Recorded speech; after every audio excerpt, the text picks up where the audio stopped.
It is our fifth lecture in our curriculum or course, Theories of Mind and the relationship between theories of mind and artificial intelligence. In our lecture today, lecture 5, we will cover some important issues about or related to human intelligence. Number one, we will highlight in brief the relationship between knowledge, intelligence, and creativity. And in the second issue, we will discover the meaning of multiple intelligences. And in the last point or last issue, we will discriminate or differentiate between fluid intelligence and crystallized intelligence. But before running through our objectives today, I would like to check in brief what is mentioned in last two lectures, lecture number 3 and lecture number 4, about the meaning or the definition of intelligence, and what about the components of intelligence. I mean some related and overlapped concepts, key concepts related to each other, and they are the components of the human intelligence. As we said before, in order to be able to understand the meaning of human intelligence, and this is the only way to recreate in human intelligence in an artificial way. In order to be able to understand that, you should be able to recognize the nature of intelligence and also the relationship between intelligence, knowledge, and creativity. And you have to know some about the multiple intelligence and fluid or crystallized intelligence.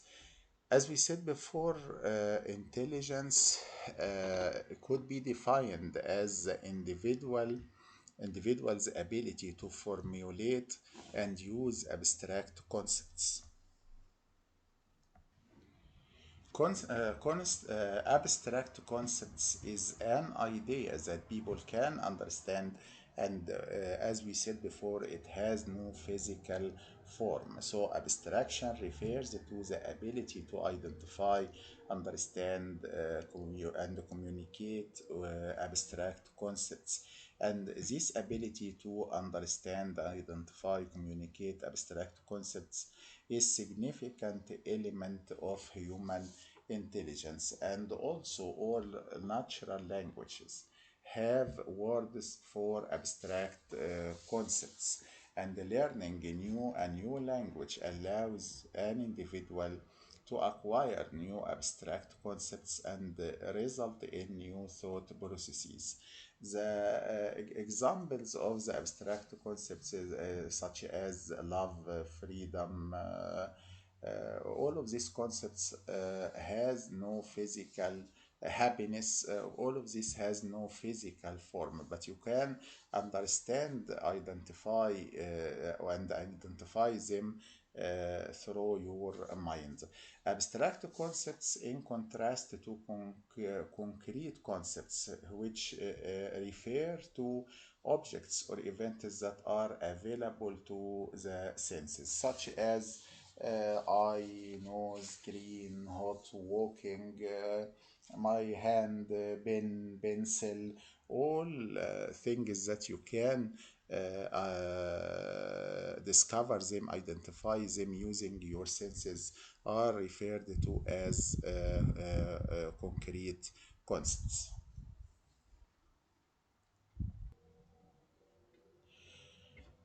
A second definition for intelligence says intelligence is the ability to solve problems and to develop new insights and ideas.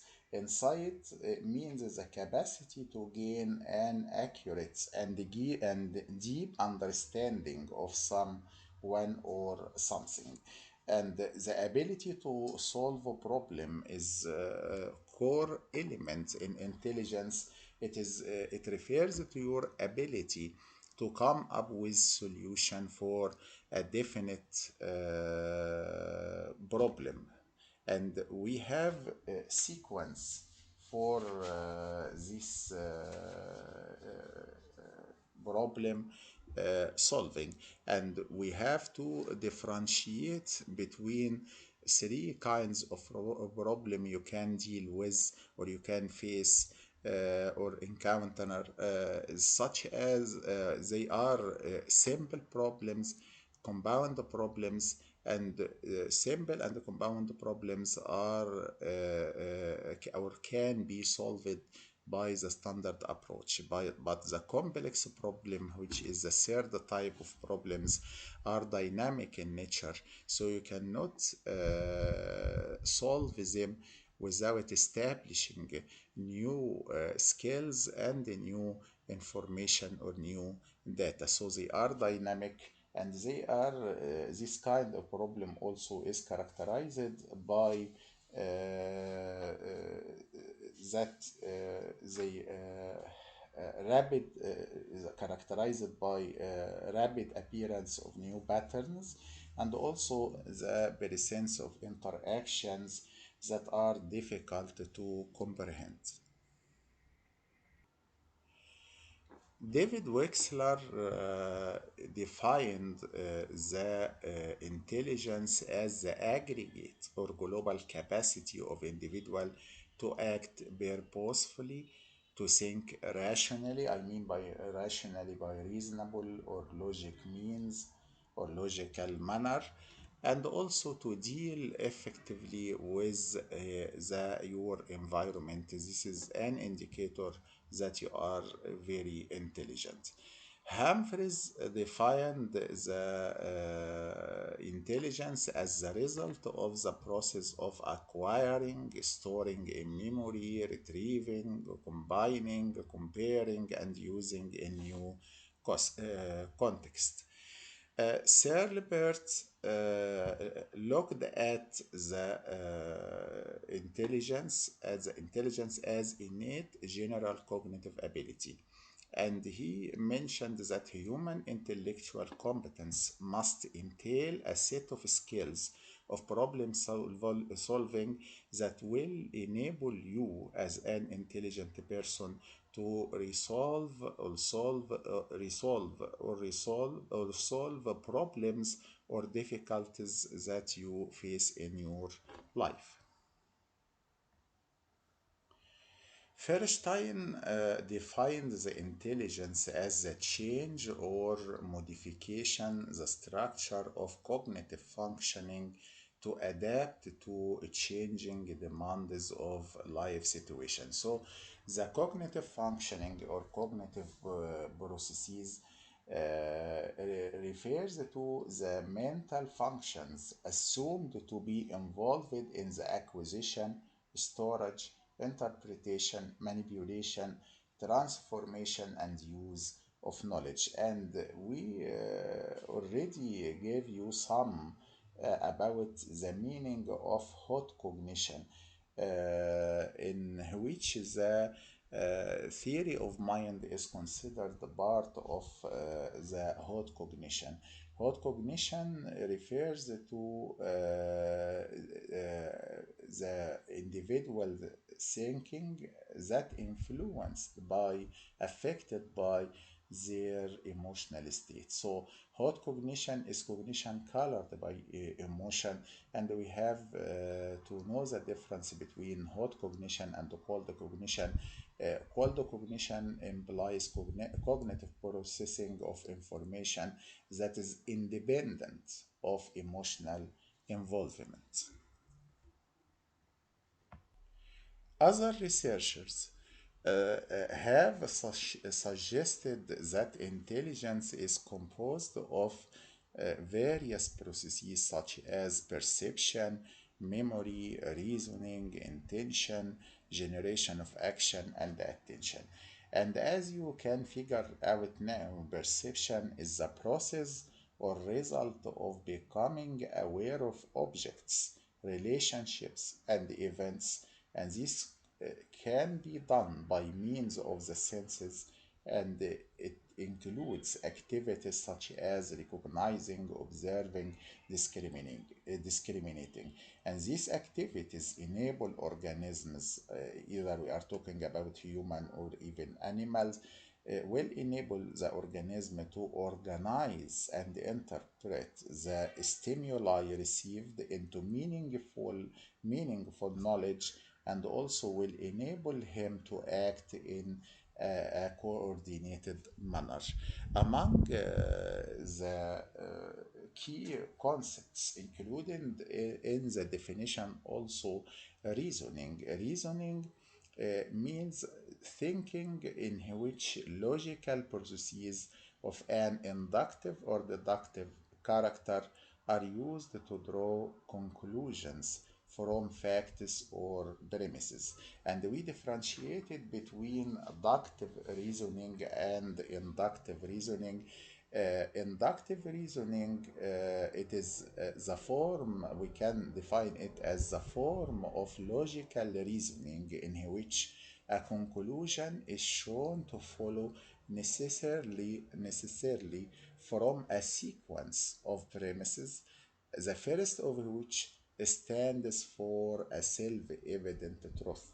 But inductive reasoning, it is the form of reasoning in which inferences and conclusions and general principles are drawn from specific observations and cases. Depending on all of that, we can say human intelligence is the intellectual capacity of humans, and it is characterized by perception, self awareness, understanding, reason, reasoning, and also it includes the capacities to recognize patterns. And we mean by patterns a spatial or temporal arrangement of separate elements to make a complex whole. And recognition is a sense of awareness and familiarity experienced when one encounter people, events, objects that have been encountered before, or when one comes up on material that has been learned in the past. So, intelligence involves recognizing patterns and also involves comprehension, problem solving, planning ability, the ability to use language to communicate. Intelligence enables humans to experience and also to think. In our lecture today, as we said, we will cover three main points. In point number one, we will discover in brief the meaning of the relationship between knowledge, intelligence, and creativity. In point number two, we will discover some about multiple intelligences. And in point number three, we will differentiate between fluid and crystallized intelligence. What is the difference between them? Now, what about the relationship between intelligence and knowledge? Of course, intelligence as a concept has a close relationship with knowledge. With the increasing in your knowledge, it is hypothesized that your intelligence will improve. See, so we have a, a high relationship between intelligence and knowledge.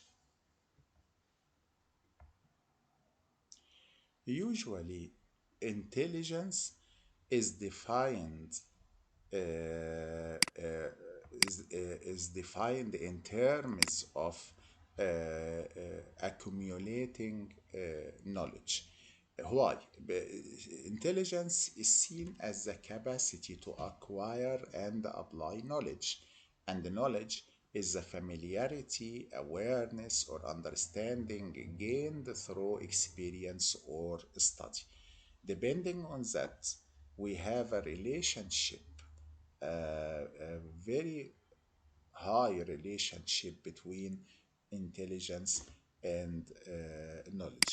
And as we figure out from previous definitions to intelligence, intelligence usually defined in terms of a person's accumulating knowledge. Yet, it is not enough to have a mind full of knowledge. The main thing is to be able to use it. So it is not the matter of having knowledge, but how to use this knowledge. This is the meaning of intelligence. So, yes, we have a relationship between or close relationship between intelligence and the knowledge, but you should take into account it is not a matter of knowledge, it is how to be able to use this knowledge. So intelligence doesn't equal knowledge, but intelligence equals how to be able to use this knowledge. But if we ask a question about the relationship between creativity and the knowledge, is the relationship between creativity and the knowledge is the same relationship between intelligence and knowledge? No, simple accumulation of knowledge has little to do with creative performance. Yes, accumulation of knowledge prepares the individuals to be creative, but it is not a simple one-to-one substitute. This figure shows us the interaction between human intelligence, creativity, and the knowledge. So we have sensing, using our senses, either consciously or subconsciously. This will add to our intelligence because this is the input. And we have different type of intelligence. We will cover them later on when we will talk about the multiple intelligence. And we have analytical creativity, and we have thinking. We have interaction between intelligence and thinking.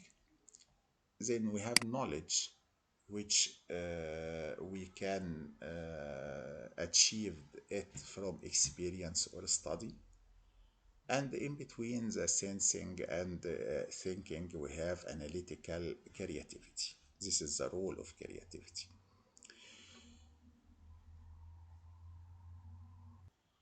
Now, in order to recap the relationship of intelligence, of knowledge with intelligence and creativity, we have to say that knowledge is the familiarity, awareness, or understanding gained through experience or study. So we have a close relationship between intelligence and knowledge because intelligence is seen as the capacity to acquire and apply knowledge. So intelligence defined in terms of a person's accumulated knowledge, but it is not enough to have a mind full of knowledge.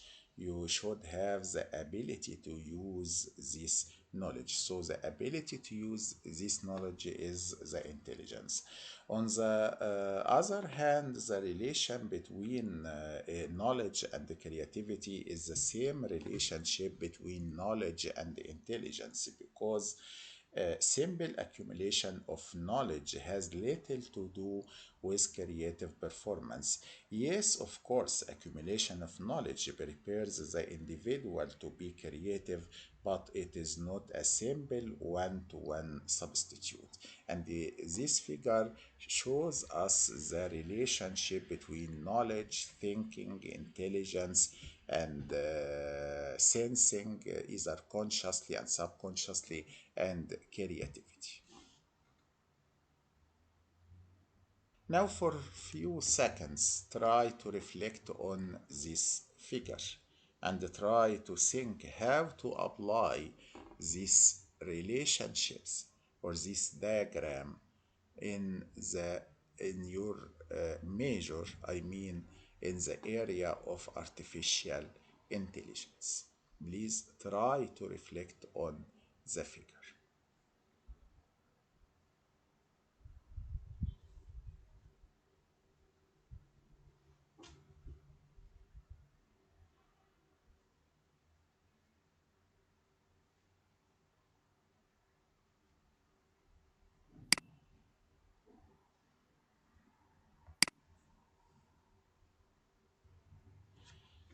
The second issue in our lecture today is related to the meaning of multiple intelligence theory. What do we mean by multiple intelligence theory?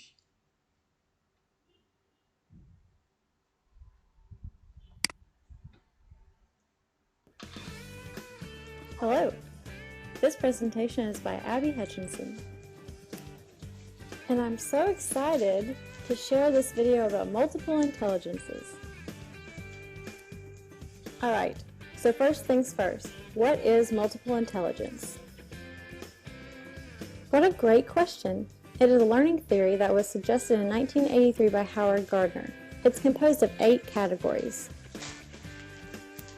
The theory of multiple intelligences actually broadens the definition of an intelligence. It recognizes individuals may have high intelligence in an area outside of what we think of the traditional areas of intelligence, math and English. In fact, most people have more than one area of intelligence. So let's take a look at what the 8 areas are. The first area is linguistic. These sorts of people are good with words, reading, and verbally expressing themselves. Next up are the logical mathematical intelligences. These sorts of people think scientifically. They quickly process data and numbers. They do it spontaneously and quickly. Third is the spatial intelligence. These individuals are good with visual cues, and they can easily navigate, do directions, design things, draw things. They can create. Now on to musical intelligence. These individuals like songs, rhythms, patterns, tunes. They're always connecting content to song. The kinesthetic or body intelligence. These individuals are good at controlling their physical movement. They're athletes. They do it with ease. They need to move.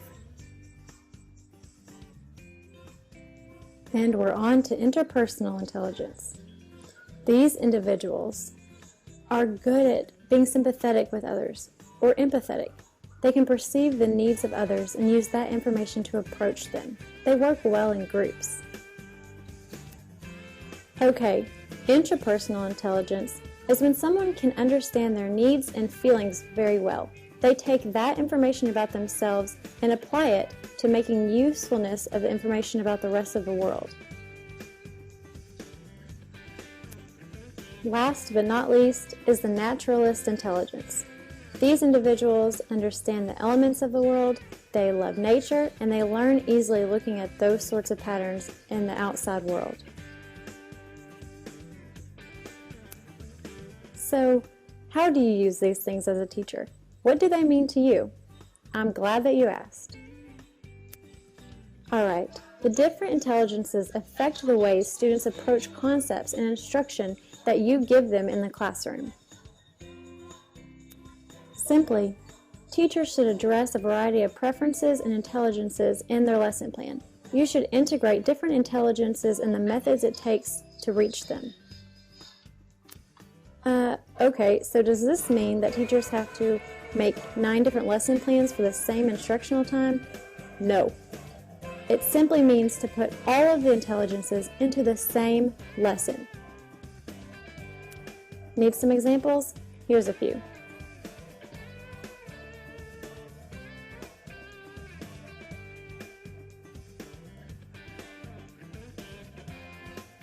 These lessons integrate different intelligences. So go ahead and get started using the multiple intelligences theory. You're ready. And thanks for watching my video. Here are my citations. One from Edutopia, our textbook, and from the California Department of Education. Created using Powtoon.